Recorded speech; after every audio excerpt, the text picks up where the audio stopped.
All right, we are live once again, and it is another episode of Chiropractic is Sexy. I am Dr. Paula Ruffin. I'm Dr. Erica Peabody, and it's another Thursday. It's crazy. It's We'll see. amazing how it seems to go by like in a week. Oh, Faster than that. It seems so fast. Well, and we have lots to unpack today. And as you know, when we bring these topics to you, it's usually because Dr. Erica and I have had some kind of experience recently with a patient. So we want to wrap our lessons in the stories that we see in order to be able to help you maybe see yourself in what we're talking about and also see yourself within chiropractic. And our topic today is talking all about how we have been conditioned to think that we are deficient in Advil and Tylenol, and that it is just okay to walk into a drugstore and grab something off the shelf, assume it's safe, but not ask the question, why is this happening and what could be the downstream effects of doing this? So this is what we are here to unpack for you today. It's not even that. It's more than that. It's like if you are taking painkillers on the daily basis, whoever you are, no matter what, you should be questioning it. So it's like, it's not even that go into the store and grab something. It's like, think about your day. I asked the patient, we had a new one this morning, and it's like, okay, so if you're on pain medications, like, they'll say, occasionally I'll take something. I'm like, is occasionally like once a couple days? Is it like once a week? Or because some people's occasionally will be like once a day. Yeah. Or once a day or even twice a week. And it's like, wait, what are we doing? Hi, Tio Mimo. Are we deficient in poppy paste? So yeah, there is always. I thought it said poopy. Poppy. Okay. We really need to be questioning, like, if that's a regular part of your life, why? Number one. Number two, it's never safe. So again, why? And figure out something that's a safer alternative. And we do not preach about chiropractic being only for pain and suffering and stuff like that. However, we're also really good at it. Like, we're really, really good at helping with that. We're really good at helping with lots of things, but it's not, there's a pain button on off. We're just optimizing the body. So I just want you to know that we're really good at that. So this is an option that's not going to tear apart your internal organs, which is sort of where it started from.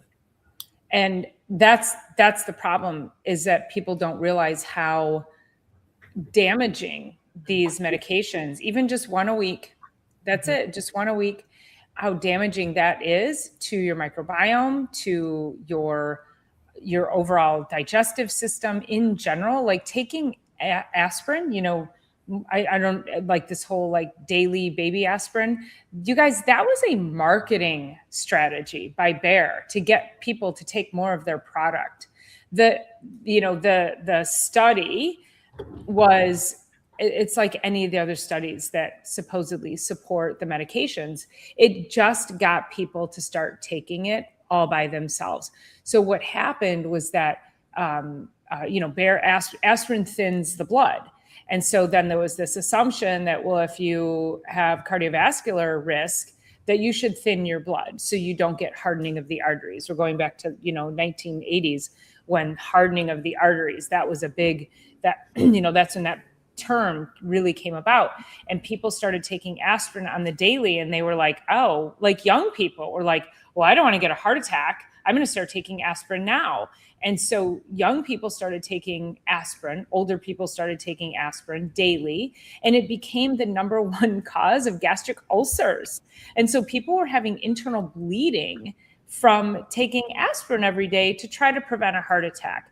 So we have to ask ourselves, what the heck is happening if you are, first of all, if you're having chronic pain, but there is no drug or medication that you should be taking each and every day just for prevention. No drugs do that. That's not a drug thing. Now, if you have high blood pressure and you're taking high blood pressure medication, you're preventing high blood pressure. So let's not mix what I'm saying. My whole point is that if you're taking aspirin because you're trying to prevent heart disease, that those don't match.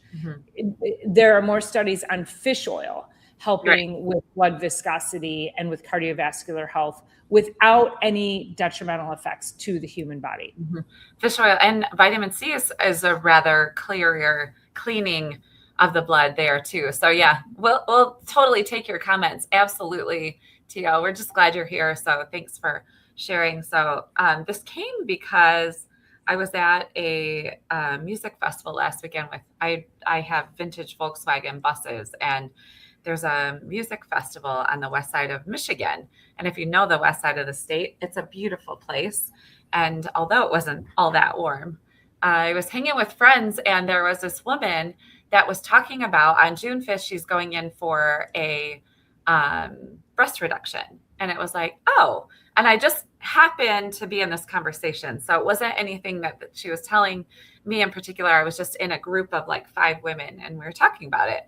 And she said, yes, so my spine has been dealing with and trying to work with so much heaviness and a full chested, like it kind of is like a seesaw with the muscles of the upper back and the muscles of the chest, or the weight in the chest. So the spine was really affected by it. And also probably, I'm thinking just bra straps in general, if you have a really heavy chest, but also the neck. And so this is how it all started. She went to get a regular yearly physical, which I always question as well, last November. And her blood markers were off the charts terrible. And her kidneys were functioning around 40%. So they were getting severely damaged. So the MD decided to check into a little bit further what was happening with her body.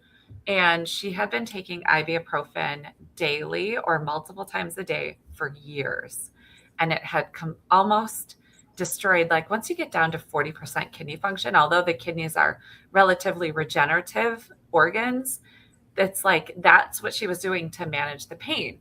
And what it did was destroy her visceral organs, like her and kidneys and liver. Those are the two highly destructive with any kind of medications, because they're filtering systems, right? So anyway, she also happenstance said she got a new job in Fenton. She drives like 40 minutes, but she's like, I drive past your building all the time. It's so beautiful. That was a different separate conversation we were having. And it was like, put 2 and 2 together and come get adjusted. Instead of taking Advil, ibuprofen, Tylenol, whatever, everybody kind of has Tylenol on their radar now just because of what went on, right, of the last year. But it's like, you guys, we cannot continue to live that way, knowing that much destruction was going on from simply taking ibuprofen. And you probably could get a big bottle of ibuprofen that would solve you for an entire year at Costco for maybe $15 or something. That is not a solution. So even though she got off of it, now she's in severe amounts of pain. So now her next move is to get a breast reduction, which I can understand some people's angles, but it wasn't my place to say, try chiropractic. Why don't you try pulling into the parking lot that you pass daily, 5 days a week, but it wasn't my time and place. I was just hanging with friends. So I'm not going, people will walk up to Dr. Paula and I, and ask us questions about their health when we're not on. And so I'm not going to willfully offer that. I may reach out to her and say, this is a really safe place to start care. It's a really safe way to get going. But what's your body going to do over the next 10, 20, 30, or 40 years? Mm-hmm. The kidneys have regenerated quite a bit. I think her function is back up in the 70s, but like there's permanent damage done there. And that is not without risk to take any of that stuff. Well, and I wonder, first of all, I think I'm going to disagree with you that Tylenol is on people's radar. I think because it's been so many years that people have been led to believe that Tylenol is fine to take wherever, whenever, that I think a lot of people, like my patient, who I'll tell you about in a minute, I think people like him are like, I've been taking it for years and I'm fine. I'm going to keep taking it. So I think there's a lot of that too. And then you probably have people who maybe Tylenol did raise their spidey senses and they're like, well, then I'm going to take Advil. Something And so else. they just like swapped one for the other. It's like, oh, I'm going to drink Diet 7 Up instead of Diet Coke. And, we can't replace it like that. Right. And this particular patient that I am working with, he has a lot of cardiovascular issues. He's got some kidney disease, and he says he only takes Tylenol for headaches. And I said, well, I said something about, what about your kidneys? And he's like, oh no, I just take the Tylenol for my headaches. Like and at a certain point, even when they are our patients, there's a certain level of dogma that we are not going to break through. It's like, okay, he's here for a certain thing. I'm going to stick with that lane with him. He's like 80. I'm not going to be able to educate him past where he's at. And so he's going to keep taking Tylenol every day, waking up with a headache. And I just take it for headaches. And the way he was saying it was we've talked about how people minimize their things. I just take it for headaches. I don't take it for anything else. I just take it for headaches each and every freaking day. Well, you're not feeling anything else because you're taking it every day. So you're just masking those headaches. And so then the question is, well, why? Why are you waking up every day with headaches? Not which medication should I take? Why are you waking up every day with headaches? And so that's the question that we want you to start asking yourselves, is if you're on prescription medication, and I'll just preface again by saying we're not telling you to go off your prescription medication. However, if you're on prescription medication, let's just say it is high blood pressure medication, what are you doing for yourself to improve that situation? And if you tell me I'm avoiding salt, I might just be like, have you ever known anybody that's avoided salt and gotten off their high blood pressure medication? No, because salt is not the demon. It is the inflammatory diets. It's the lack of exercise. It's the lack of proper sleep. It's the overstressed out world that we're living in that is driving your cardiovascular system to be inflamed. And then you're like, oh, but I need a medication. But maybe you should meditate. Maybe you should do that.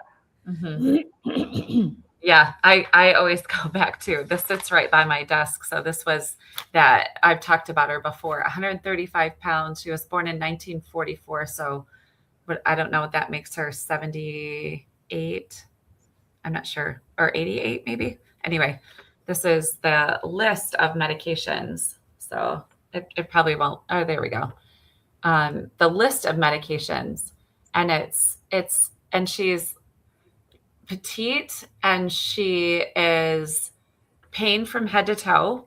And at the very bottom, after 1, 2, 3, 4, 5, 6, 7, 8, 9, 10, 11, 12, 13, 14, 15 daily medications, or multiple times a day, we've got 25 or 1,000 IU of vitamin D. That's the only supplement. And now I can't say that a patient that has this going on has any kind of nutrition going into their body whatsoever.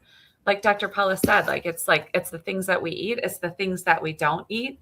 It's the processed everything that creates. I always talk about, like, if there's something going on in the body and you put inflammatory food and things inside the body on top of that, it's like setting small bonfires like everywhere throughout the body. And we can't do that and expect to feel well and not get to a diseased place, which then leads towards disease. So anyway, I'm just like, how can we get this message out in a bigger, stronger way? But the best we can do is just come to you guys every week and make sure that we are sharing what's the most relevant in our weeks this week, like right off of my adjusting floor, right into here to share. So yeah.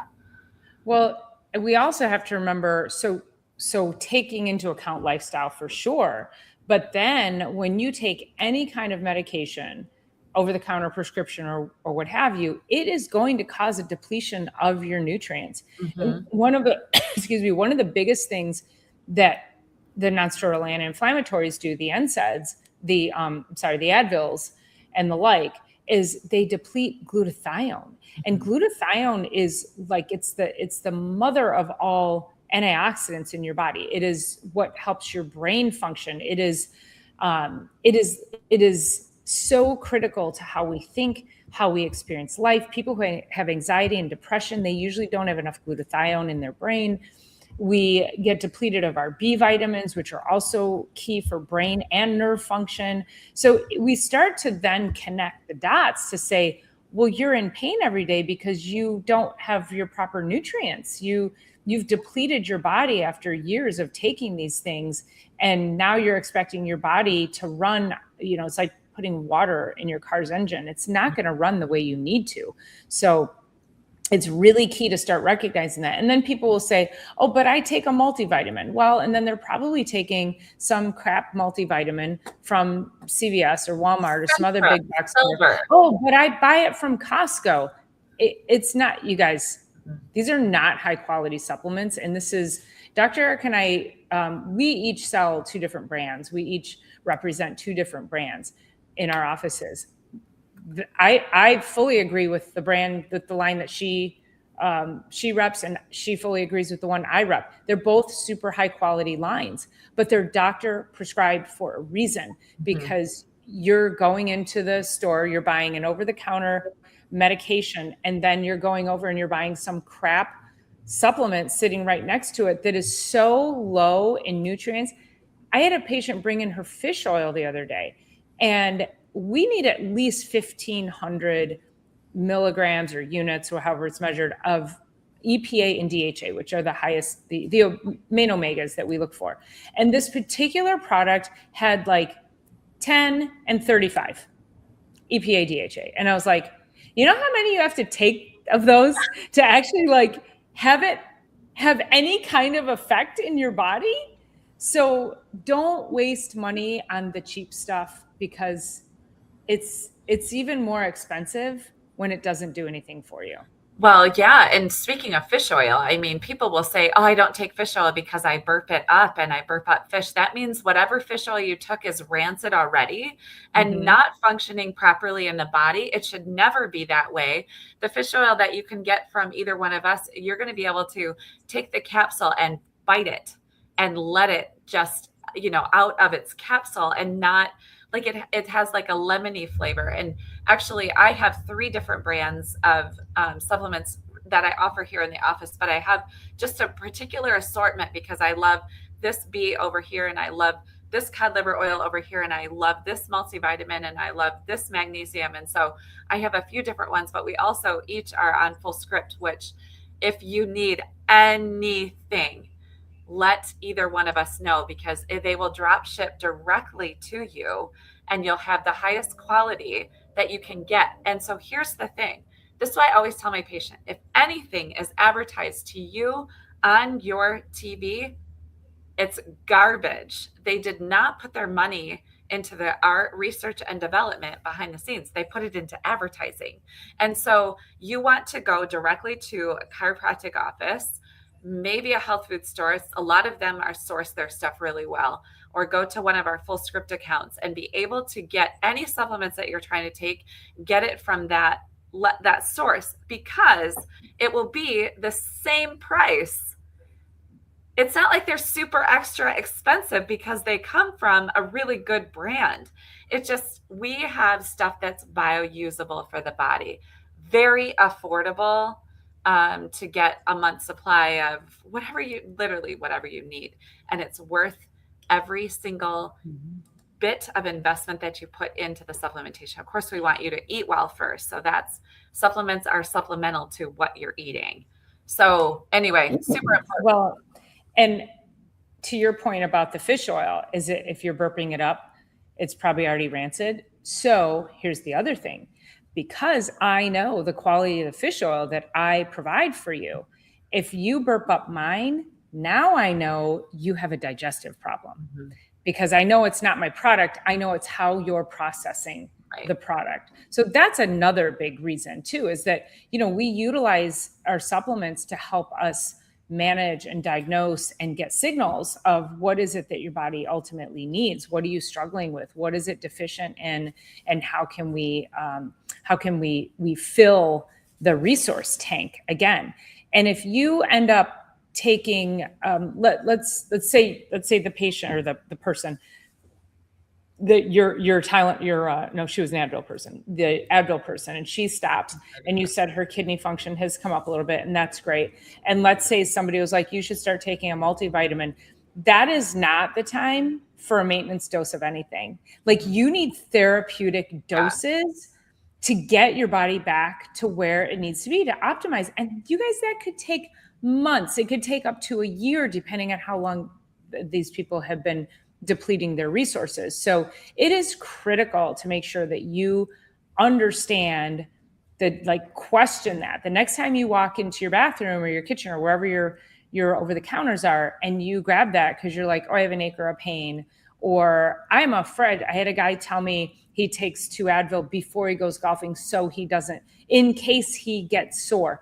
Your body's supposed to get sore. Like, and we've had this conversation about the constant continuous pursuit of comfort. Like, just stop it. Allow your body to feel some soreness and stiffness and tension, and know that you've worked your body. That's actually a good thing. That's a good thing. So don't dismiss that. Yeah. And when we do take something like that, we use the analogy of, okay, so you're driving along and your check engine light comes on in your car.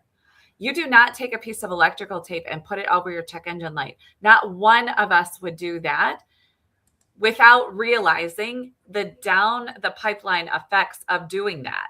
Like, we would not do that to the vehicle that we are trying to get around in the world in our regular vehicle. We should not be doing that with our bodies as a vehicle as well. Do not put a piece of electrical tape over your check engine light. I had the greatest question this morning from a patient. So they have been she got married last summer. They're going on their honeymoon this summer. They're going to Bali for 2 weeks. They're leaving in 2 weeks from now. She said, how do I get through, she said, if you were traveling, what would you make sure that you have with you so that you could avoid what they refer to, and I never heard this before, Bali belly, which is basically like Montezuma's revenge, just not in Mexico, in Bali. And so I was like, the best thing that you can do for that 2-week period that you're there is make sure that your body, there's tons you can do, but make sure that your body's being able to digest whatever it is. When we go to a different country, one of the greatest things we can take with us is going to be digestive enzymes.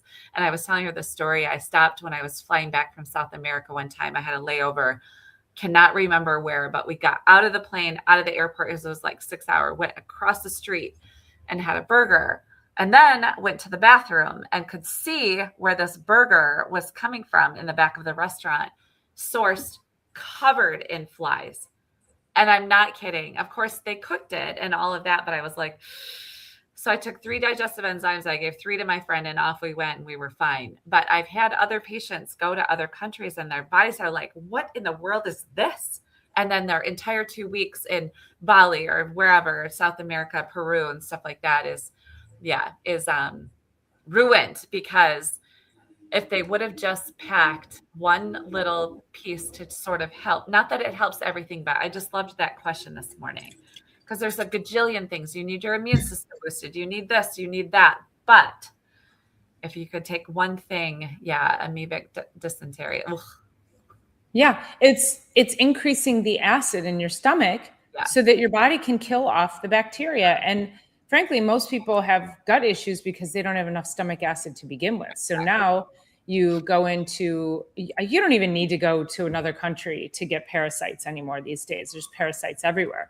So I feel like we all should be taking digestive enzymes every single day. And I'm talking about there's 2 kinds. You want to take betaine HCl, which increases the HCl in your stomach. And then you also want to take your pancreatic enzymes, which are lipase, amylase, and papain. Sorry, I always forget that one. So it's those like papaya, which is why I can't eat papaya because it tastes like vomit to me. So enzymes. yeah, it's so gross. Actually, I love being able to have the chewable papaya enzyme on board sometimes. I don't have that in my office, but I do sometimes like to have that, or, someone really young is, whatever, not taking like a hefty digestive enzyme as a teenager, but just to help their body. So yeah, so kind of sideswiped that one, but it was a really interesting conversation to have. And I just loved that she was thinking ahead and being proactive. Of course, she's been adjusted twice this week, twice next week, twice the week after is the plan, and then go away for 2 weeks. And I don't know how long that flight is, like 30 some hours, whatever it is, to get to Bali. And then coming back and getting reestablished with her spine and her nervous system and all the things. So yeah, it's good. I love patients like that. Would pumpkin seeds and black walnut hull tea help against parasites? I know pumpkin seeds are high in zinc. I know pumpkin is a natural anti-parasitic, but I don't know about the seed, honestly. But black walnut, anything black walnut is anti-parasitic. So. I know garlic. You can take garlic capsules. I like to do the odorless garlic capsules because I don't like to smell like garlic, but that's really helpful for just general parasite health too. So, yeah. So the bottom line is, when you are continually reaching for some kind of medication, anything over the counter is a medication. If you're taking something just, again, prophylactically, like a daily baby aspirin, maybe you just need fish oil in your life. I mean, when we look at it, you start to deplete. One of the questions that Tio Mimo said earlier was nutritional deficiencies are often the cause of disease. And I said, always, but it's usually the downstream effect from the actual cause. So what was the actual cause? Taking Tylenol every day, taking Advil every day for your whole life, taking some other kind of medication, drinking sodas every day, having Gatorade every day. I mean, there's so many different paths that we can go down with that, and that causes nutritional depletion. But we have to also just be mindful, like just coming back to this topic, is that it's those little things each and every day that you think are harmless that they really aren't. And the story that Dr. Erica told about this woman and her kidneys, that is not an isolated story.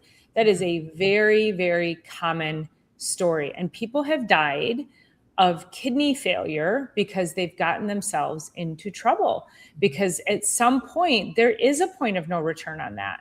And if you want to make sure that you're like, if that is your picture, you're like, oh my God, I've been taking this every day forever, then let's stop that. Let's replenish the body of what it's missing, and let's get your nervous system regulated again. So finding yourself a good chiropractor.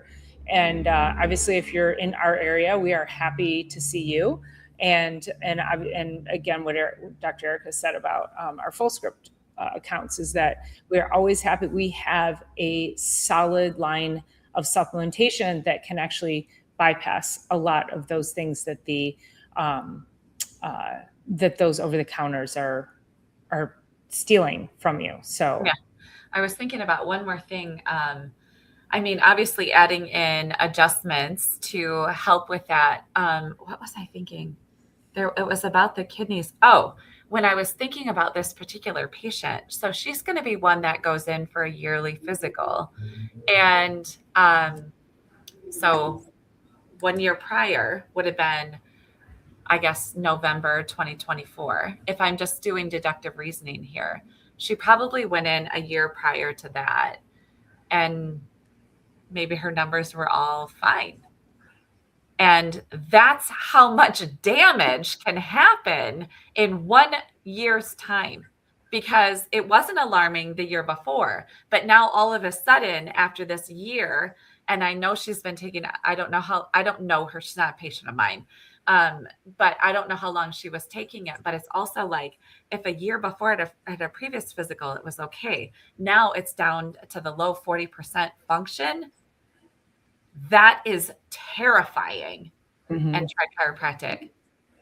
Well, that goes to, I've told this story before about titration. This my Yes. favorite experiment in chemistry, and we took potassium permanganate, which is purple, and we took a clear liquid, which I don't think was water. I think it was another chemical. So what the experiment was, we had to drip one drop at a time into this clear liquid, and it was one drop. So you drip, drip, drip, and we had to count the drops, and then one drop, it went from clear to purple after like 100 drops or whatever it was. Right. But the point of that is that it still looked like a clear liquid. It looked totally fine and it looked totally normal, but it only took one more drop to turn it purple. And that's what happens is you go in and you're like, oh, everything's fine. I can just keep doing this.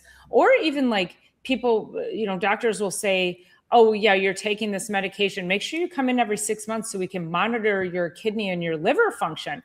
Well, your alarm bells should go off completely. How about we do something that doesn't have potential to cause damage to my liver and my kidneys so that I don't have to come in every 6 months and have it monitored? Like, ask yourself that question. Right. I mean, that goes right into what we see a lot with pain and symptoms is like, I'm just going to go in for a steroid shot.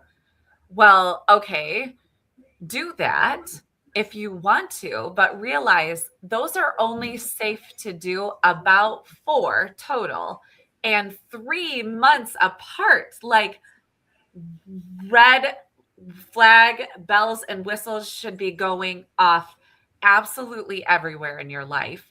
And all it does is it starts to degenerate the joint. I think there's some research out about it now. I think it's 4 years and like 3 days later, you'll get a joint replacement from your first steroid shot. Like, that's the research that's actually showing that. I think that's the numbers, but I would have to look that up for sure.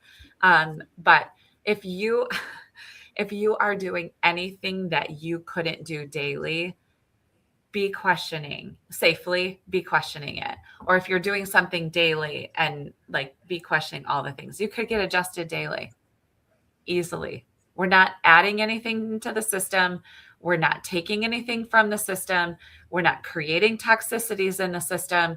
We're not doing anything to the liver or kidneys except for helping them function better, adding in good lifestyle choices, and you've got yourself an entirely different existence in the world and an entirely different 5 years from now, entirely different 10 years from now, 20, 30, an entirely different life. And we've never been recalled. We've never been recalled. There was a time that Tylenol got pulled off the market for a minute because it was causing so much damage to people. But then remember that it was like, I don't know if it was contaminated. I can't remember. This was a few years ago. But there's plenty of medications that, and Vioxx, do you remember the whole Vioxx scandal? Vioxx was given to people as a pain medication. How about just send them to the chiropractor? That drug alone killed over 60,000 people and was pulled off the market for killing so many people. I think Celebrex was Celebrex like that too. Yeah. And here's the thing, when they test these medications, they know it's going to kill a certain amount of people, but they also know they're going to get a certain amount of revenue that is going to offset how many people they're going to have to pay out to kill. Like, they go into this knowing it's going to kill people. So if you know that there's this, I don't know if I want to say the word devious, but I'm like, I could not work for a company like if as chiropractors, if we were like, well, yeah, we kill 10 out of every 100 people we adjust. It's fine because we're going to save 90. It's fine. And, we're going to make a ton of money on those 90 people, but it's okay that we kill 10. What? We don't do that. And yet medicine does this. The drug companies do this all day long. Yeah, we're going to kill 10% of our people, but we're going to make this amount of money, so we're good. What? Yeah, well, the great thing about being a chiropractor is, number one, we get to be people's favorite part of their week. So we both love that. Secondly, we know that we're only adding in, and because of that, we sleep well at night. We sleep well. I love that too. The FDA, they recall everything they first approved. So yeah, we Mhm. just wanted to kind of spin it all the way back around and want to just continue to ask, like, if you're taking pain medication, you're taking something daily, be questioning it, because it is not without I don't ever even like to use side effects. Like, they're effects. It's not side Mhm. effects. They just sort of Mhm. called it that to make it look like it's like on the Yeah. side, like your While mashed potatoes people are on dancing the and side of your singing on the steak. commercial. It's like the mashed potatoes on the side of your steak. Like, no, Yeah. it's the actual effects. So Mhm. yeah, you can probably Yeah. roll it So I up. think, yeah, that's a good place to wrap it up. So after you hear this and you start asking yourself, why am I doing this? Why would I take, if you are taking some kind of over the counter on a regular basis, ask yourself why. Then ask yourself, why is this happening? And the beauty of chiropractic is that it actually, because we're helping the nervous system regulate better, that it starts to heal itself. So it starts to manage those pain Right. pathways. So people who get under chiropractic care, they're like, oh my God, I've been in pain for years. This is amazing. Wow. So to all the benefits, not even side effects, not even, it's all the effects of chiropractic care. And the one thing Dr. Eric forgot to mention is we've never been recalled or pulled off the market. Yeah, So you got it. we got lots that we can hang our hat on. Um, all right, you guys, I think that's a good place to wrap it up. You're amazing. Thanks everybody so much for being here once again this week, and we will see you on the next one. Sounds good. Have a great week.